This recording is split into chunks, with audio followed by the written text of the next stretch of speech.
Video को शुरू करने से पहले मैं आपको एक कहानी सुनाना चाहता हूँ। एक बार एक राज दरबार में एक कलाकार आता है और इस कलाकार की खासियत यह थी कि जब भी यह कलाकार अपनी कलाकारी दिखाता तो ऐसा कोई भी व्यक्ति नहीं होता था जो इसकी कलाकारी को देखकर ना हंसे।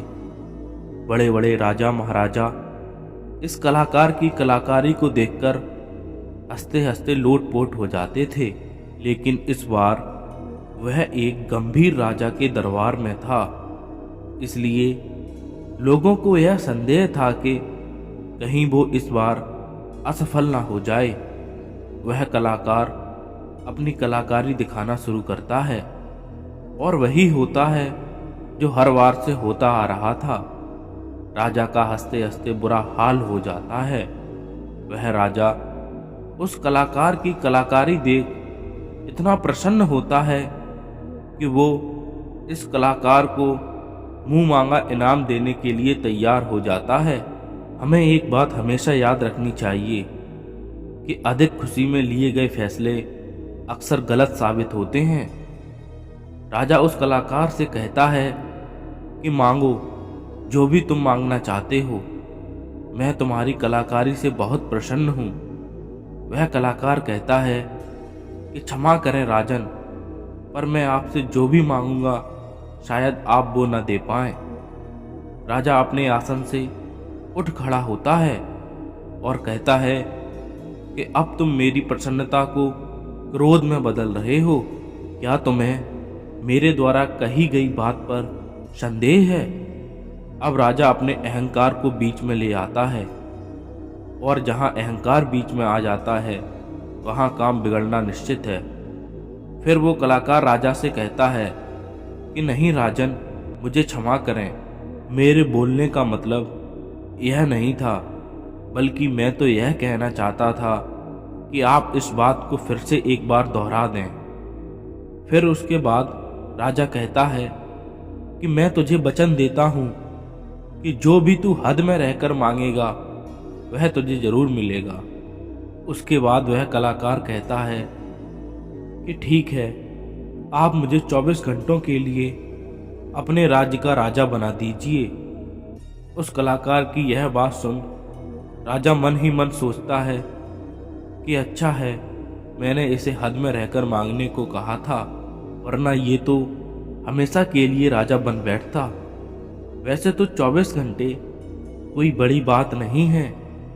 और उसके बाद राजा सोच समझकर उस कलाकार से कहता है कि ठीक है, अगले 24 घंटे के लिए मैं तुम्हें राजा घोषित करता हूँ।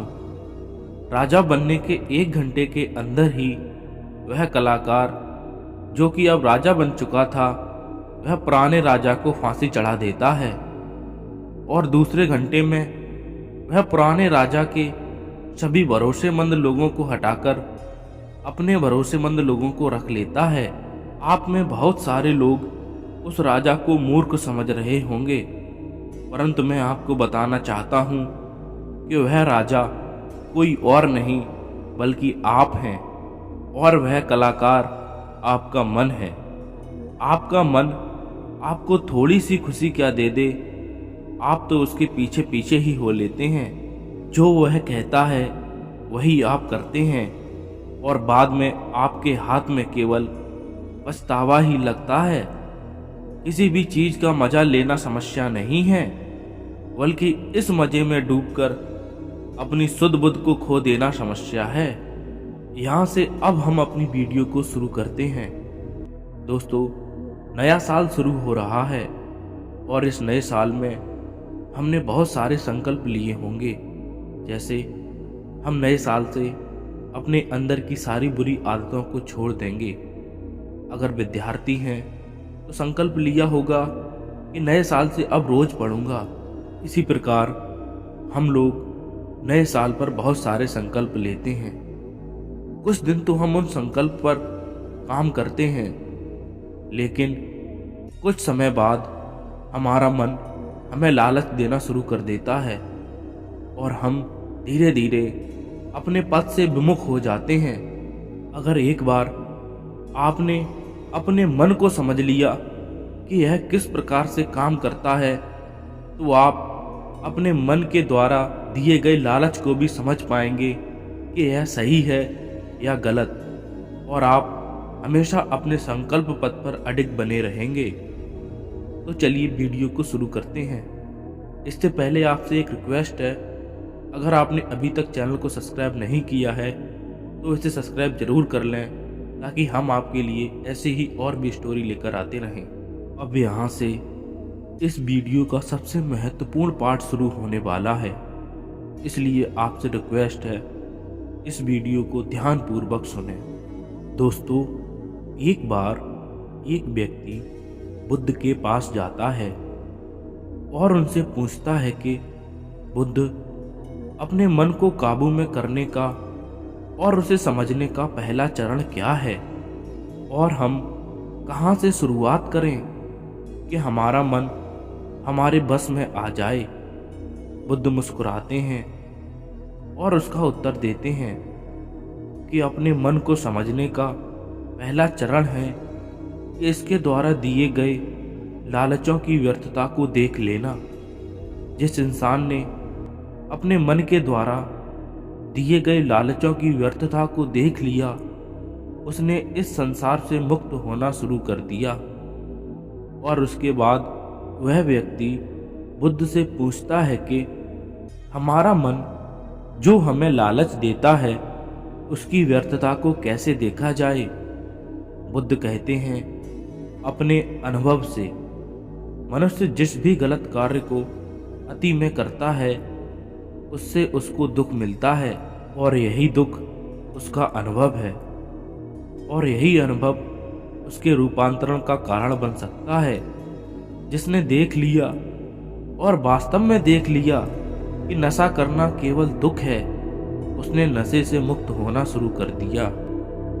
जिसने देख लिया कि ईर्ष्या केवल खुद को जलाती है और वास्तव में देख लिया, उसने ईर्ष्या से मुक्त होना शुरू कर दिया। तुम्हारा यह देख लेना कि मन लालच तो हमेशा तृप्ति को देता है, लेकिन लगता यह तुम्हें सदैव अतृप्त है, और यही अपने मन को समझने का पहला चरण है। कहानी में आगे बढ़ने से पहले आपको एक प्रश्न को समझना बहुत आवश्यक है, और वो प्रश्न है कि आप अपने मन को बस में करना क्यों चाहते हैं।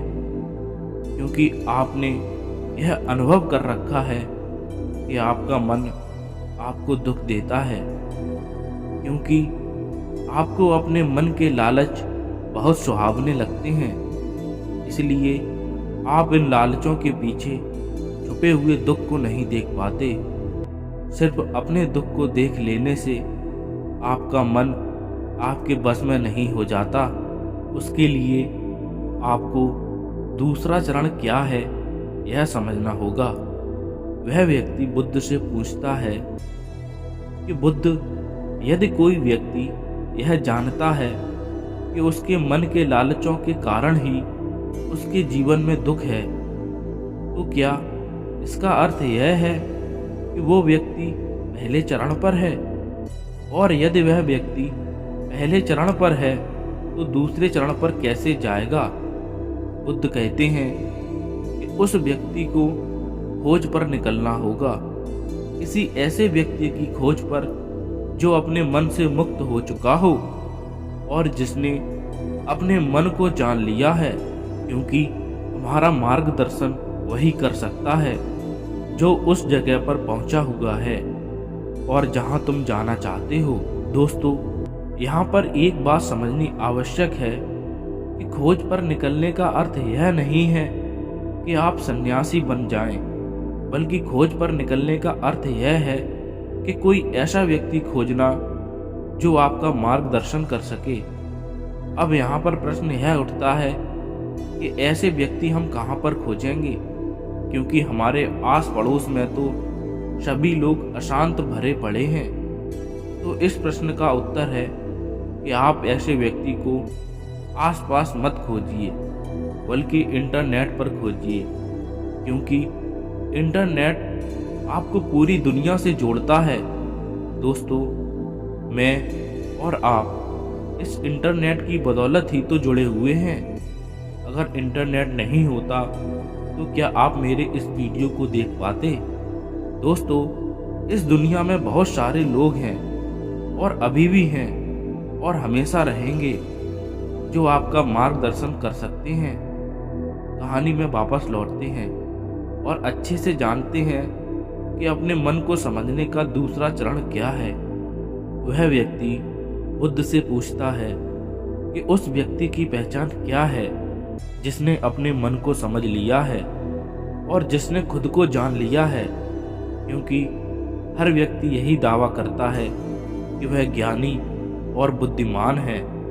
लेकिन वास्तव में ज्ञानी कौन है, यह कैसे पता लगेगा?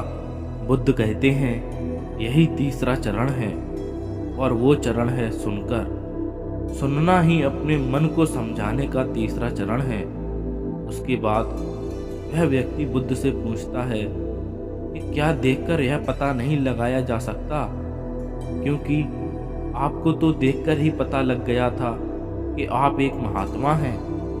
बुद्ध कहते हैं कि देखने में तो कोई व्यक्ति बहुत शांत लग सकता है, लेकिन भीतर से वह क्या है यह उसके शब्द ही बता सकते हैं। लेकिन ध्यान रहे कि शब्दों पर भी विश्वास एकदम से नहीं कर लेना चाहिए। किसी भी बात पर विश्वास इसलिए नहीं कर लेना कि उसे मैंने कहा है या किसी महात्मा ने कहा है। किसी भी बात पर विश्वास आपको तब करना है जब तुम्हारा अनुभव बन जाए। गौतम बुद्ध के द्वारा कही गई इस बात को मैं आपको थोड़ा आसान भाषा में समझाने की कोशिश करता हूँ। दोस्तों, कोई कहता है कि ध्यान करना अच्छा है और कोई कहता है कि ध्यान करना बुरा है। ये दोनों ही अतियाँ हैं। अगर आप अभी ध्यान को अच्छा मानते हैं तो आप बहुत जल्द ही उसे बुरा मानने लगेंगे और यही हमारे मन की चाल है। तो अब आपके मन में सवाल उठ रहा होगा कि कैसे? तो उसका उत्तर यह है कि ध्यान की शुरुआत में आपको आनंद नहीं मिलेगा, बल्कि बोरियत महसूस होगी और आपका विश्वास क्या था कि ध्यान अच्छा है, लेकिन आपको अनुभव क्या हो रहा है कि ध्यान बोरियत भरा है। तो धीरे धीरे आपका विश्वास बदलने लगेगा। पहले आप ध्यान को अच्छा मानते थे, लेकिन अब आप ध्यान को बुरा मानने लगेंगे। आप एक अति से दूसरी अति पर पहुंच जाएंगे और यही हमारे मन की चाल है। हमारा मन हमें अतियों में भटकाता रहता है और अगर आप ध्यान को बुरा मानते हैं तो आप कभी भी ध्यान नहीं कर पाएंगे। अब कहानी में वापस लौटते हैं और अच्छे से समझते हैं कि अपने मन को समझने का तीसरा चरण क्या है। बुद्ध कहते हैं कि किसी भी बात पर विश्वास तब तक नहीं करना है जब तक वह तुम्हारे विवेक की कसौटी पर खरी नहीं उतर जाए, बल्कि इसके लिए कर्म करना आवश्यक है। कर्म ही अपने मन को समझने का चौथा चरण है। अगर आप धन कमाना चाहते हैं तो आपको सही दिशा में कर्म करना आवश्यक है। ठीक उसी प्रकार अगर आप खुद को जानना चाहते हैं तो आपको सही दिशा में कर्म करना आवश्यक है। वह आदमी बुद्ध से पूछता है कि सही दिशा में कर्म करते वक्त आदमी क्या गलती कर सकता है। बुद्ध कहते हैं कि केवल दो गलतियां कर सकता है। पहली गलती शुरुआत ना करना और दूसरी गलती है पूरा रास्ता तय ना करना। इन दोनों गलतियों के पीछे हमारे मन की चाल होती है। कोई सोचता है कि शुरुआत कल से करूँगा और कोई सोचता है कि शायद मैं सफल ना हो पाऊँ। इन दोनों ही गलतियों को व्यक्ति जागरूकता की कमी के कारण करता है। बिना जागरूकता के व्यक्ति का मन उसे सही दिशा में चलने नहीं दे सकता और जागरूकता ही अपने मन को समझने का पांचवा चरण है। इसलिए दिन के हर एक क्षण को जागरूकता के साथ जियो। कोई भी कार्य करो तो उसे जागरूकता के साथ करो। अगर सांसें भी लो तो उसे जागरूकता के साथ लो। बिना जागरूकता के साथ जिया गया एक भी क्षण मृत्यु के समान है। और ध्यान रहे कि जागरूकता बिना ध्यान के संभव नहीं है। वह व्यक्ति बुद्ध से पूछता है कि बुद्ध, अपने जागरूकता के स्तर को कैसे बढ़ाया जा सकता है?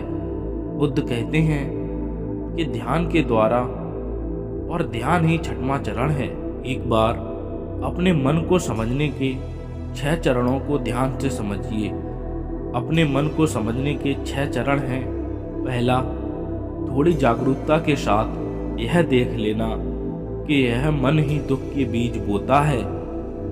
दूसरा, किसी ऐसे व्यक्ति को खोजना जो मन से मुक्ति पाने का मार्ग बता सके। तीसरा, सुनना। चौथा, सुने हुए कार्यों में लगना। पांचवा, जागरूकता के साथ किसी भी कार्य को करना जिससे आप मार्ग से भटके ना। और छठवां और आखिरी चरण है ध्यान। यदि सीधे शब्दों में कहा जाए तो ध्यान ही वह नाव है जिस पर बैठकर मन रूपी नदी को पार किया जा सकता है। लेकिन ध्यान तक पहुंचने के लिए शुरुआत के 5 चरण बहुत आवश्यक हैं। अभी आप कौन से चरण पर हैं, हमें कमेंट बॉक्स में जरूर बताएं। यह था दोस्तों मन को समझने का बुद्ध का पूरा ज्ञान। अगर आपको यह वीडियो अच्छी लगी हो तो इसे लाइक करें, चैनल को सब्सक्राइब करें और अपने अच्छे से सुझाव कमेंट बॉक्स में जरूर दें।